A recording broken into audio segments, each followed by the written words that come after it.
Bebe a água da tua própria cisterna e das correntes do teu poço. Derramar-se-iam por fora as tuas fontes e pelas praças os ribeiros de águas. Sejam para ti somente e não para os estranhos contigo. Seja bendito o teu manancial e alegra-te com a mulher da tua mocidade. Coça de amores e gazela graciosa. Saciem-te os seus seios em todo o tempo e embriaga-te sempre com as suas carícias. Porque, filho meu, andarias cego pela estranha e abraçarias o peito de outra? Porque os caminhos do homem estão perante os olhos do Senhor, e ele considera todas as suas veredas. Quanto ao perverso, as suas iniquidades o prenderão, e com as cordas do seu pecado será detido. Ele morrerá pela falta de disciplina, e pela sua muita loucura, perdido, cambaleia. Amém. Vamos orar, queridos. Deus maravilhoso, a tua palavra, Pai, toda a Escritura é apta, Deus. A plenitude, Pai, da tua palavra revelada a nós, toda ela escrita, aprove ao Senhor, para nos corrigir, Pai, nos consolar, nos salvar, Deus, a tua palavra nos salva, nos mantém, ó Deus, toda a Escritura, louvado seja o Senhor. Não permita, Deus, não permita que nós caiamos, Pai, na construção de ídolos em nossos corações e procuremos tirar proveito apenas em partes, Deus, da tua palavra. Não permita que fracionemos a tua palavra e a bel prazer escolhamos, Deus, aquilo que nos interessa, aquilo que convenientemente se aplica aos nossos corações. Mas, Deus, a tua voz, a tua palavra, inspirada, Deus, que seja pregada em nossos corações. Suplicamos, Pai, suplicamos em nome do teu Filho Jesus, no nome que há todo poder, que seja pregada, Pai, em nossos corações. E que Cristo, Pai, seja ali apontado em toda a Escritura, Pai, em sua obra e em sua pessoa, Pai. Obra salvífica, Senhor, Pai, e Salvadora em pessoa para o seu povo, especialmente para o seu povo. Ó Deus, em nome de Jesus, concede-nos, Pai, vermos pecadores salvos, assim como fomos outrora, ó Deus, e edificação do teu povo, para a honra e glória do teu santo nome, Pai. Amém.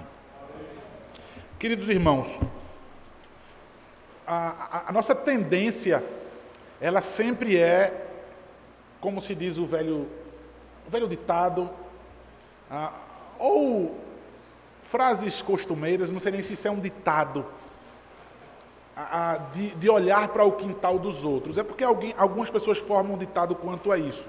Mas eu não queria me limitar a uma frase de efeito, a um ditado, mas sobre o costume pecaminoso de não estar satisfeito, de não aprender o contentamento e de você olhar sempre para o quintal dos outros. Você sempre olhar para as coisas do seu vizinho e você sempre fazer comparações, né? Porque aquelas coisas deles são melhores do que a minha, porque as coisas deles funcionam e porque as minhas não funcionam. E quando você está murmurando, talvez em silêncio no seu próprio coração, pastor, eu nunca coloquei isso para fora, eu nunca disse isso a ninguém, mas quando você murmura isso no seu coração, você está mostrando insatisfação, e Deus que conhece o teu coração sabe desse teu não contentamento. Nós vimos que um pai, ele se dirige ao filho em todo o seu empenho, o máximo de empenho, como é de se esperar de todo pai que ama seu filho, de que ele aprenda e de que ele se torne sábio, ouvindo a instrução do seu próprio pai. Nós temos o nosso Pai que é Deus, nós temos a sua palavra inspirada, aprove ao Senhor escrevê-la toda. Então nós ouvimos como que Deus dizendo a nós, olha, eu faço de tudo, ou eu fiz de tudo, para que eu pudesse alcançar você. A sabedoria aqui personificada numa mulher, nós vimos que ela foi à praça, ela subiu nos muros da cidade para que ela pudesse ser vista. De uma maneira especial, a palavra veio até nós, ou está indo até você nessa manhã, para salvá-lo, se assim for da vontade de Deus. Ou então para te condenar mais, esse também é um dos propósitos de Deus. Mas observem, Deus veio até nós com a sua palavra, a salvação, a graça da salvação e muitas outras coisas atreladas a essa graça. O contentamento, a suficiência que Deus nos dá em sua providência.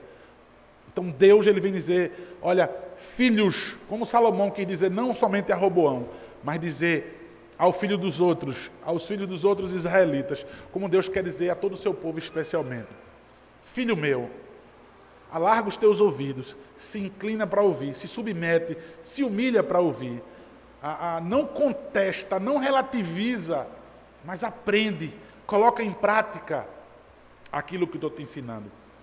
Com muito cuidado, nós vimos no sermão passado, do versículo 1 ao 14, o pai alertando o filho sobre a prostituta, sobre a mulher adúltera, que ela anda procurando uma vítima, ela quer laçar alguém, ela quer ganhar alguém, ela quer destruir a vida de alguém. E aí o pai quer dizer, filho, você tem que ser muito esperto. Uma das coisas, e esperteza eu quero colocar sabedoria, tá? Você precisa ser sábio ao ponto de se livrar dessa mulher. E agora ele quer dizer, olha, para que você se livre dessa mulher, há uma coisa maravilhosa que Deus nos deu, que é a sua própria mulher. Olha que expressão ele usa então no versículo 15 para dizer sobre essa sua propriedade privada e não comum. Ele quer dizer, você tem a sua própria cisterna, você tem o seu próprio poço. Eu quero que vocês entendam, irmão, esse sermão, eu estava conversando com os irmãos ali no gabinete, é uma linguagem extremamente erótica. Inclusive, os comentaristas eles vão sempre equiparar também a linguagem de cantares, cânticos dos cânticos. Que eu não vou nem folhear esse outro livro, mas me deter a Provérbios, porque também a linguagem ali é erótica. Inclusive, os jovens judeus eles eram proibidos de folhear o livro de cantares. Até que tivessem uma idade adulta, os jovens não poderiam folhear esse livro, por conta da linguagem, das figuras que tem ali naquele livro. Mas Provérbios, ele usa essa linguagem também, sendo Salomão o seu autor, para que pudesse deixar claro para o homem a satisfação que ele pode ter se ele tiver a sua esposa. Tem um grupo aqui da igreja que fizeram,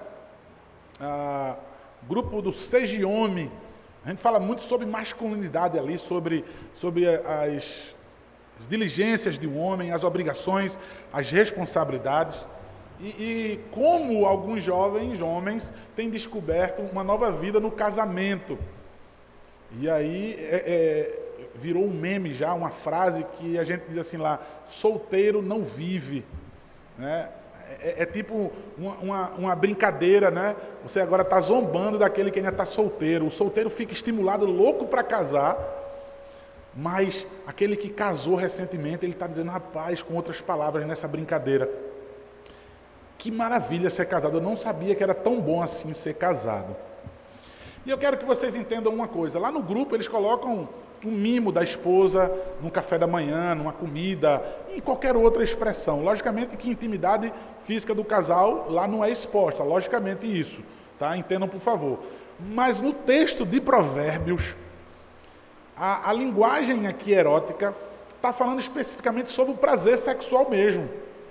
Ainda que eu pudesse discorrer para falar sobre, olha, o propósito do casamento não é apenas o sexo. E, inclusive, no sexo, o propósito não é apenas prazer, mas a procriação. Mas aqui, especificamente, ele está falando sobre o prazer sexual. Então, observem. Cuidado, meu filho, com a prostituta. Agora, veja. Você precisa ter a sua própria cisterna. Você precisa ter a sua própria fonte de ir lá beber todas as vezes que você tiver sede. Mulheres, por favor, entendam. A Bíblia não está colocando você apenas como um objeto sexual, de forma nenhuma. Até porque lá em Corinto, o apóstolo Paulo, inspirado por Deus, ele vai dizer que o corpo do homem não pertence a ele, mas pertence à sua mulher. Então, de forma nenhuma, o que Salomão está querendo dizer aqui é que a mulher é uma escrava do sexo apenas que só serve para isso. Não tem nada a ver com isso.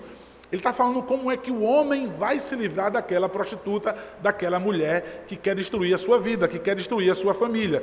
Vejam só, você, observe o texto, bebe a água da tua propriedade privada, da tua própria cisterna e das correntes do teu poço. É de lá que você vai beber daquela água, das correntes. O poço, ele vinha logicamente de onde brotava a água, né? Ele tinha correntes de água que brotavam dentro dele. Ou seja, é uma água que não vai acabar, é uma água que você vai sempre beber, e quanto mais você tira água, mais água vai vir, e é uma água saudável. Esse poço ele tinha formato de pera.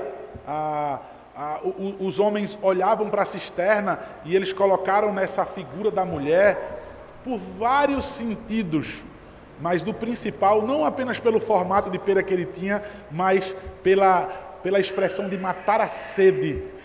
Veja, não adianta que esse poço, ele tem correntes de água dentro dele. Não é um poço que daqui a pouco vai acabar a água. Não é um poço que você vai dizer assim, aproveite e beba um pouco, que daqui a pouco ele se esgota. Mas é um poço que toda vez que você vai lá matar a sede, você vai beber, você tem a certeza de que depois ele vai continuar cheio e que ele não vai se esgotar. Então ele está dizendo, beba a água. Ele está dizendo ao marido, vai até tua esposa e tem relacionamento sexual com ela. Ele vai se aprofundar, irmãos. Não eu farei isso, tá? Mas a própria palavra. Observe. Derramar-se-iam por fora as tuas fontes e pelas praças os ribeiros de água. Veja, ele está querendo dizer, nessa fonte de água, nesse poço, ele seria usado para dar outras pessoas para beber também. Esse teu poço, ele não é propriedade privada por um acaso, ele é algo comum em que todo mundo vai lá e bebe água.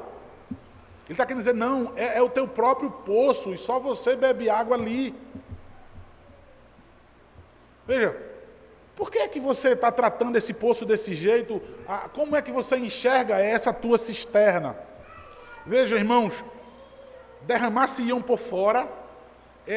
Alguns comentaristas entendem que se você não bebe água dessa fonte, essa fonte vai dar água a outro homem. Há intérprete que entende que você vai estar fazendo com que sua mulher procure fora do casamento. Alguns comentaristas têm essa ideia. Veja, se você não bebe dessa fonte, sua mulher vai procurar dar a beber a outro homem.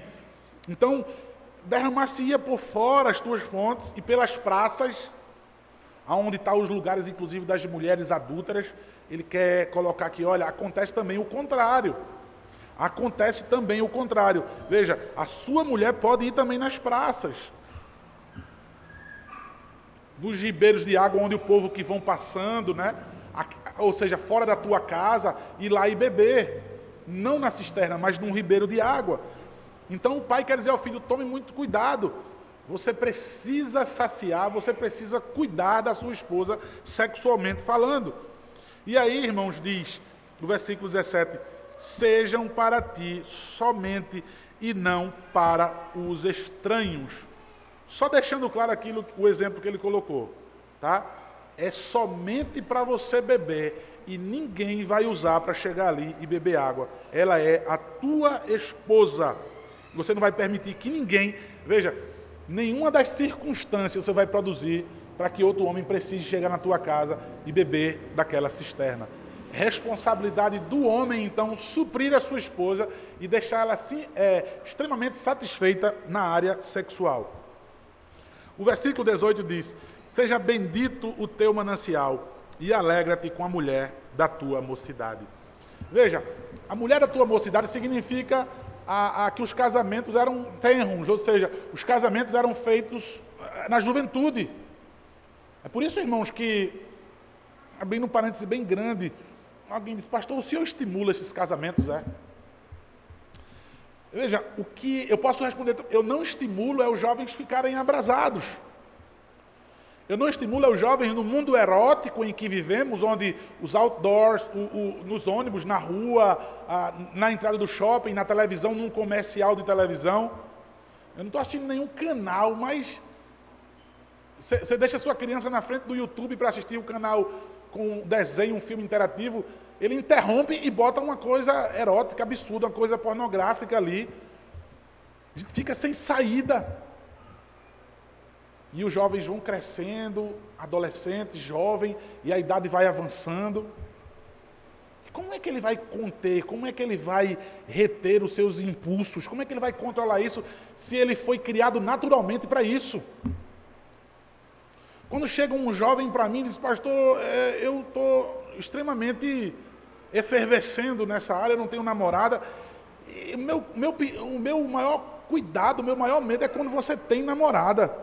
Porque parece que o nome namorada, ele traz uma permissividade. Tem um namorado. Aí parece que isso traz um monte de permissividade, quando a permissividade só é casamento. Mas eu digo para os jovens irmãos, vocês foram criados para isso. Vocês foram criados perfeitos. Não, pastor, porque eu sinto atração pelo meu namorado. Porque eu sinto atração pela minha namorada. Mas filho, mas filha, você foi criado perfeito por Deus para sentir esse desejo mesmo. A culpa é de vocês quando vocês se dão liberdades, que a Bíblia não dá em lugar nenhum. Mas o que está acontecendo com vocês não é nada errado, é algo natural. Inclusive em dias como o nosso, nós podemos dizer, louvado seja Deus, porque você sente atração pelo sexo oposto, e não pelo mesmo sexo, porque se você não tiver desejos pelo sexo oposto, há uma dificuldade. Você não pode ser simplesmente assexuado. Ou então vamos tratar o teu celibato. Se você tem esse dom do celibato, veja, se não é enfermidade física sua, se não é trauma emocional da vida que você trouxe, ou seja, se não é a homossexualidade, então vamos tratar o teu celibato como uma bênção de Deus. Se é um dom, vamos tratar. Vamos atestar a veracidade desse dom mesmo. Vamos ter certeza que isso não é um pecado, que isso é um dom de Deus. Porque o celibato é um dom de Deus. Mas observem, irmãos, naturalmente o homem foi criado para gostar da mulher e a mulher do homem, e Deus fez, e aqui a expressão é, como uma cisterna. Toda vez que você tiver sede, você vai beber. Quando isso? Diz aqui, a mulher da tua mocidade. A mulher da tua mocidade. Irmãos, vejam, o púlpito não é lugar para estar dando testemunho, né? Logicamente que não. Mas, em um ano eu casei com minha esposa. Vejam, as namoradas, elas não são cisternas, em que eu vou ali tomar um copo d'água, em que ali eu tomo um gole.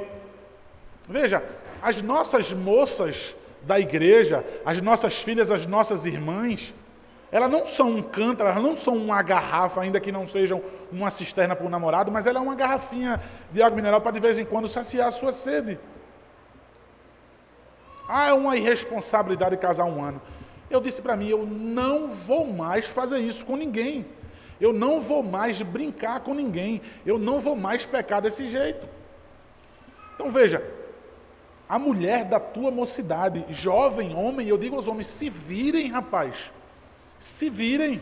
Você não é caba homem? Se vire, vai estudar, vai trabalhar, enfiar a cara. Vá pedir, pelo amor de Deus, uma oportunidade a alguém, para que você se case. Se vire. Você não quer matar a sua sede? Mostra que você está com sede indo procurar água. Ela não é a sua cisterna. Vá cavar.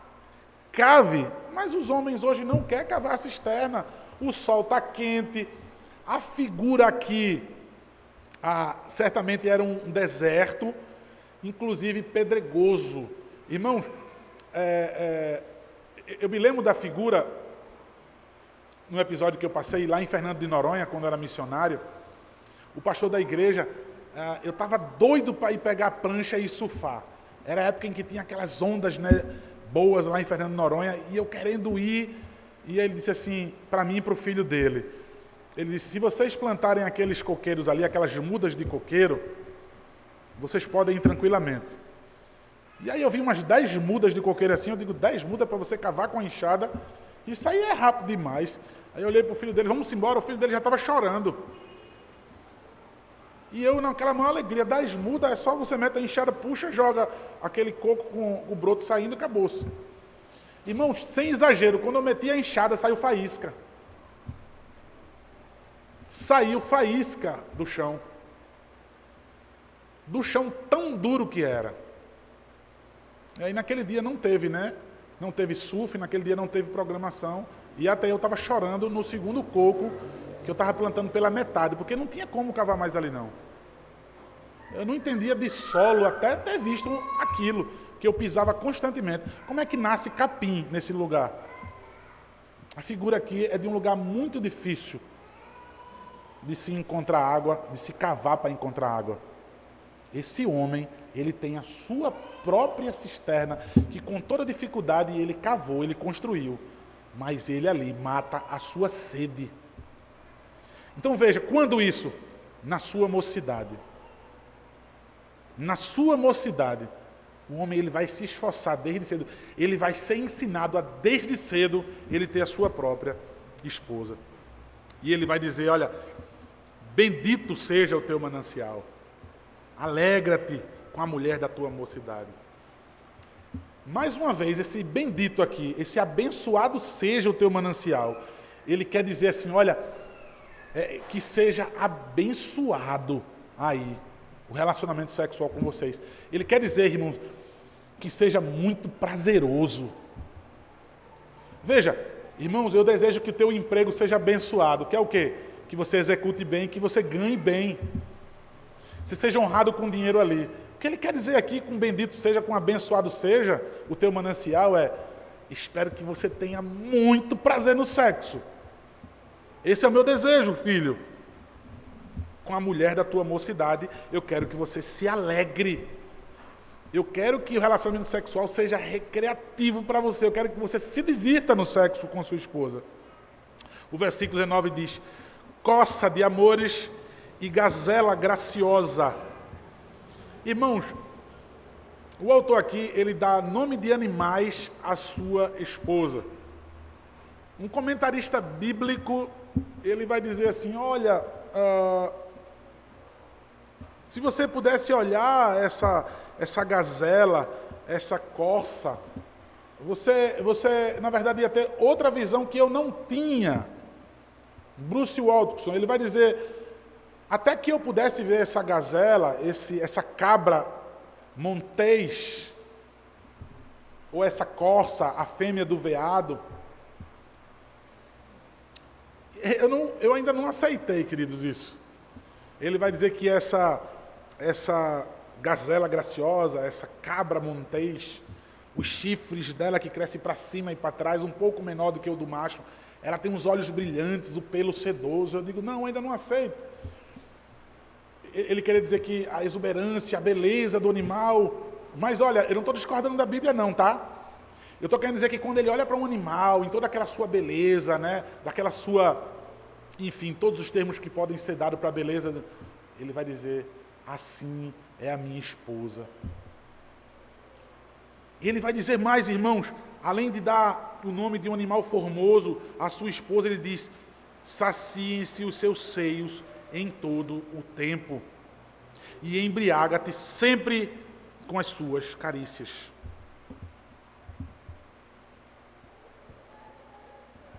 Irmãos, observem que no versículo 19, que eu acabei de ler,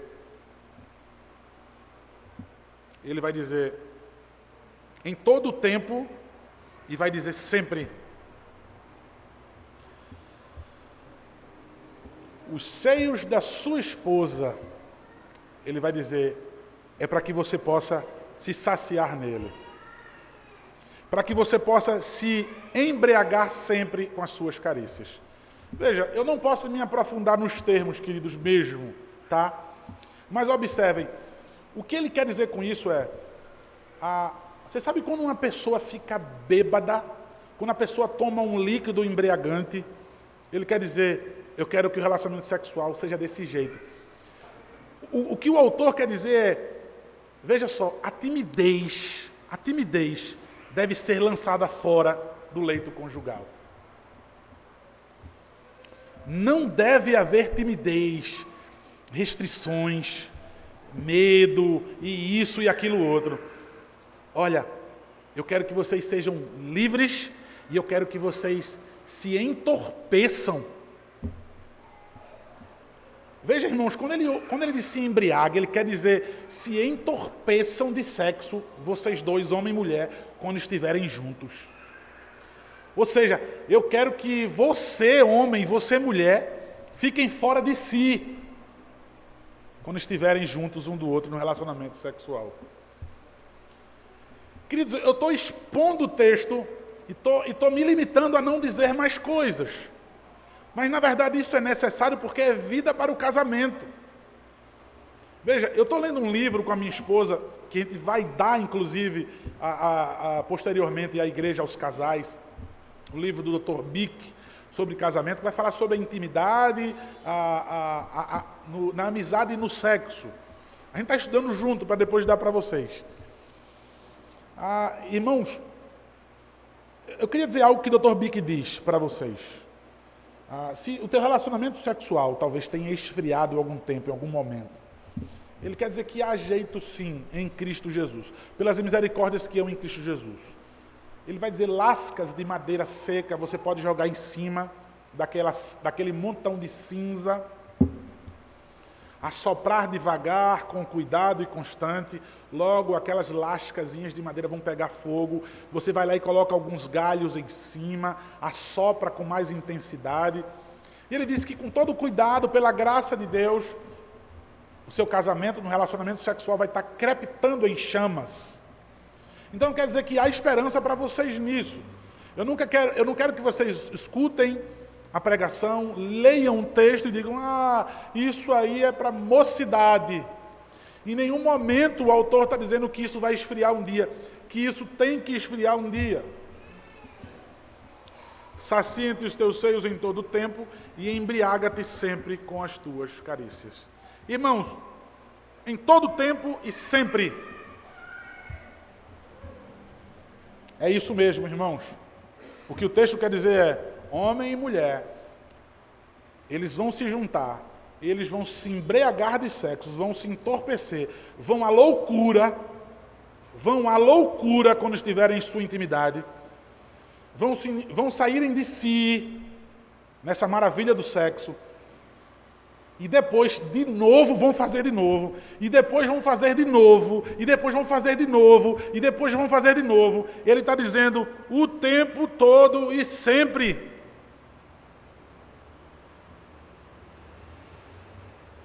A mulher que diga, não, porque eu já tive relacionamento sexual com meu marido, eu cumpri a minha obrigação, e daqui a pouco ele vem de novo. Sim, porque você não concede de novo que ele beba da tua cisterna? A cisterna é dele.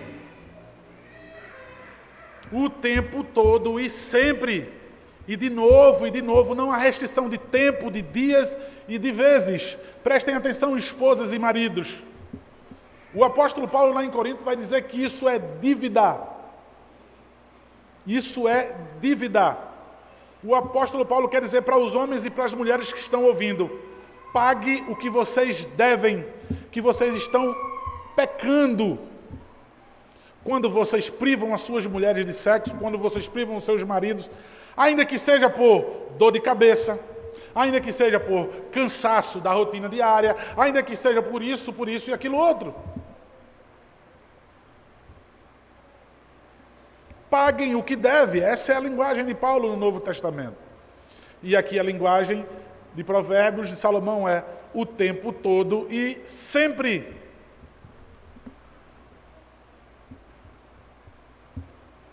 Versículo 20. Por que, filho meu, andarias cego pela estranha e abraçarias o peito da outra? Por que, se você tem a sua própria cisterna? Porque se você não tem mais sede, se você tem aonde beber? E ele diz, porque os caminhos do homem estão perante os olhos do Senhor, e ele considera todas as tuas veredas. Aquilo que o homem faz em oculto, não tente ser esperto diante de Deus. Veja, você não faz às escuras, mas todos os teus atos, veja, irmãos, porque os caminhos do homem, aí ele quer dizer, eu sou um bom homem porque eu satisfaço a minha mulher fisicamente, porque eu satisfaço o meu marido sexualmente. Ele quer dizer todos os seus caminhos. Homens, mulheres não precisam apenas de sexo. Foi o que eu coloquei agora há pouco. Veja, ela não é uma escrava sexual, ela é a sua esposa, ela é a sua cisterna.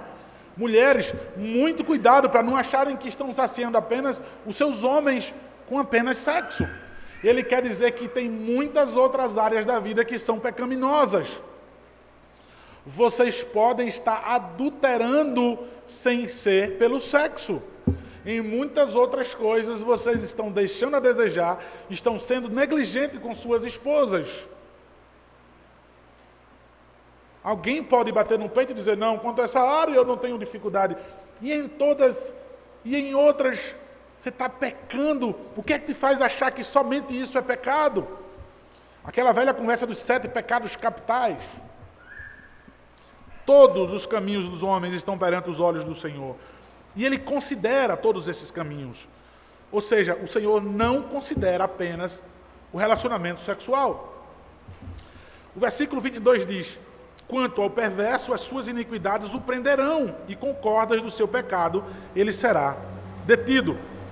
Olha, observe que ele coloca aqui agora, não mais especificamente, o relacionamento sexual, que é um dos problemas na vida do homem, tá? Quando a prostituta, quando a mulher adúltera, ela enlaça o homem, e essas cordas aqui pode dar a ideia de uma caça, vai atrás da presa e consegue então amarrar a sua caça e matá-la e devorá-la, ou pode ser também uma linguagem de guerra, onde o inimigo é preso, onde o inimigo captura, né? Onde nós somos capturados pelo inimigo. É essa a linguagem. Quanto ao perverso, as suas iniquidades o prenderão, e com cordas do seu pecado ele será detido. E aí o que acontece com uma presa? O que acontece quando alguém é aprisionado? Ele morrerá. Mas qual é o motivo? Pela falta de disciplina. Ele não treinou bem na guerra. Veja, ele foi capturado porque ele andou sem atenção na floresta. Ele morrerá pela falta de disciplina. E pela sua loucura, ele perdido, cambaleia. Aquele que não tem instrução, especificamente na área do sexo. Aquele que não tem instrução dos seus pais. Veja, é uma mulher aqui, é outra mulher aqui, é outra mulher ali, é um casamento aqui, é outro casamento ali. É um gole d'água aqui, é mais sede aqui, eu dou outro gole ali. Ele cambaleia. Ele cambaleia não pela embriaguez daquele seu líquido entorpecente que ele tem em casa, mas daquilo que ele encontrou pelos seus caminhos errantes. Queridos, a graça do Senhor, como eu falei, em nossas vidas, a graça do Senhor em Cristo Jesus sobre nossas vidas, tudo aquilo que vem agregado a essa graça. Eu quero que vocês observem, abram suas Bíblias em João, capítulo 7. João, capítulo 7.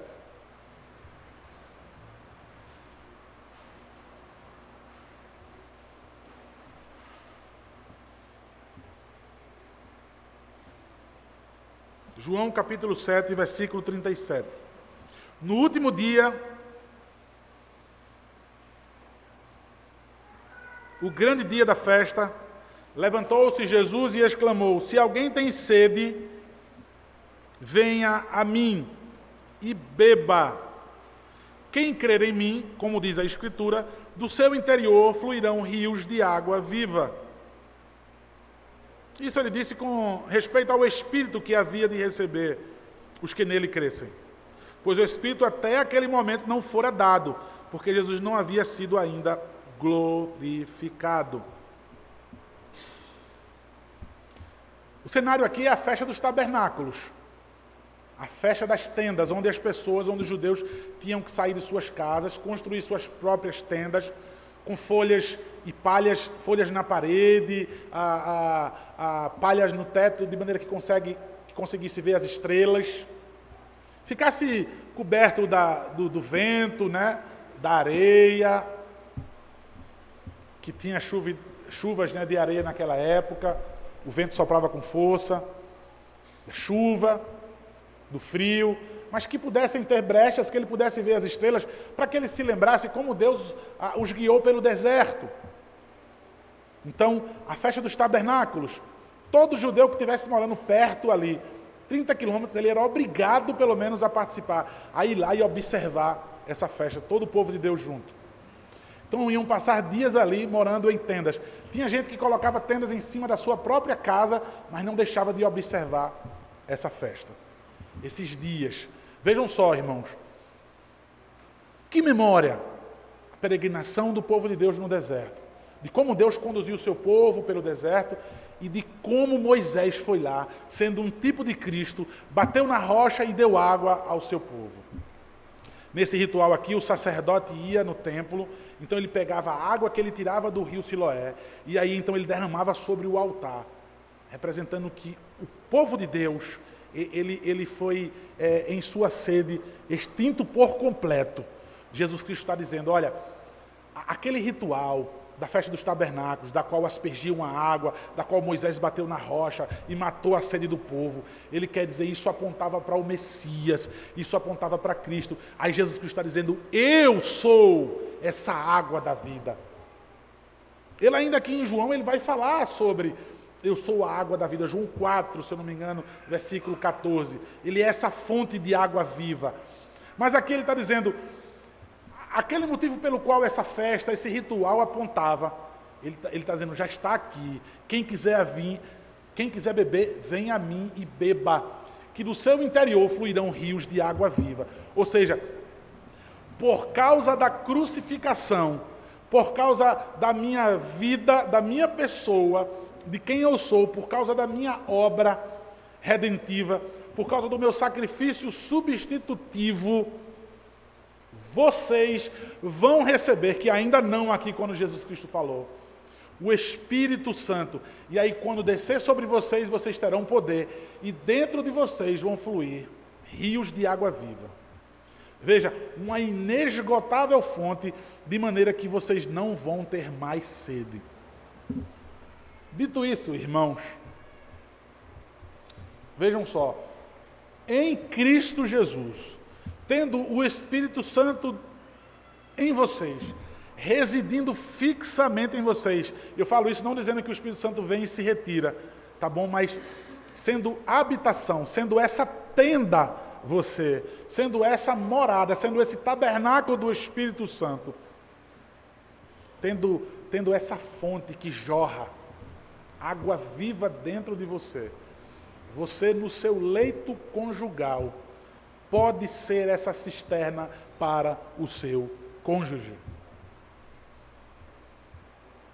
Irmãos, há algum defeito quando a sede ela não é suprida. Ou quando, deixa eu ir mais longe, quando alguém não tem sede. Não há problema nenhum, pastor, porque eu não tenho sede. Muito pelo contrário, nem sede eu tenho, achando que com isso está tudo bem. O não ter sede é algo pecaminoso. Há problema. O saudável aqui é beber água e o beber constantemente água e o estar sempre bebendo, de maneira que ter sede significa a saúde, de maneira que o saciar significa então o quê? Gozo e alegria, porque eu tenho aonde beber, eu não preciso sair para beber em outra fonte. O Senhor, vejam só, irmãos, em sua graça, por causa da sua morte e da sua ressurreição, me concede ter a visão, ter o planejamento, o plano de Deus à família, em que eu construa a minha cisterna o mais cedo possível e dali eu possa me saciar. E daí eu possa representar o casamento de Cristo, desse que me concede rios de água viva dentro de mim, com nós que somos a igreja. Veja, irmãos, quem é a minha cisterna? A minha esposa. Veja, quem é o meu esposo? Quem é o marido da igreja? O Senhor Jesus Cristo. Então, em perfeita, completa e absoluta harmonia nessa união, da qual, irmãos, nós vemos Paulo escrevendo aos Efésios, no capítulo 5. Veja, eu me refiro a Cristo e a igreja, ou seja, essa união mística.